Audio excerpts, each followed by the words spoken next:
Assalamualaikum warahmatullahi wabarakatuh. Hai teman-teman, perkenalkan kami dari kelompok 2 yang beranggotakan Di sini kita akan menceritakan tentang siapa sih sebenarnya Tan Malaka itu.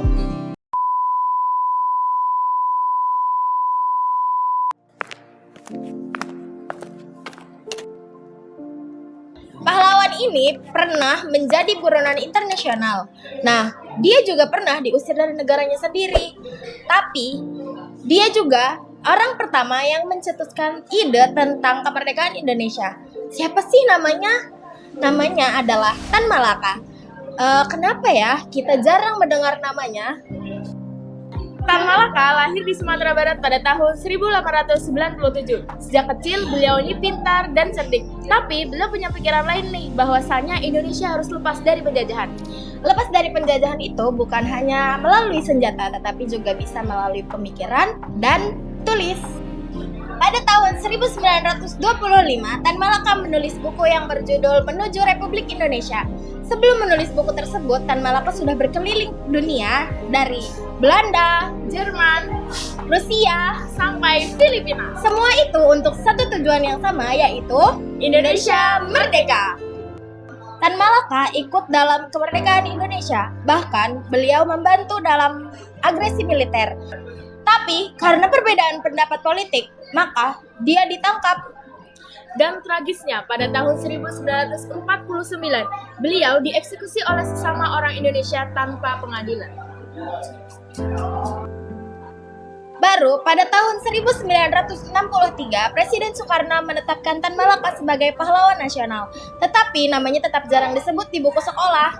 Padahal Tan Malaka itu kan adalah bukti bahwasanya perjuangan Indonesia tidak melalui senjata tajam, tetapi juga pikiran, tulisan, dan idealisme. Tan Malaka pernah bilang, idealisme adalah kemewahan terakhir yang dimiliki oleh pemuda. Sekarang pertanyaannya, kita sebagai pemuda Indonesia masih ada nggak ya idealisme itu? Atau ikut hilang bersama nama Tan Malaka? Kalian tahu gak, Tan Malaka itu pernah punya 40 nama samaran selama perjalanannya. Salah satunya adalah Elias Fuentes di Filipina. Nah, dia juga pernah menjadi guru matematika selama di Filipina untuk menyusun kemerdekaan negara Indonesia dari luar negeri. Dan lebih uniknya lagi, Tan Malaka pernah loh menjadi bagian dari Komunis Internasional di Moskow. Tapi dia juga yang ingetin bahwasannya komunisme itu tidak bisa dikopi mentah-mentah ke Indonesia. Akhirnya, beliau yang dipecat oleh Uni Soviet itu sendiri. Tan Malaka pernah meminta berdamai kepada Soekarno dan Hatta setelah proklamasi. Dia membawa gerilyawan untuk membantu.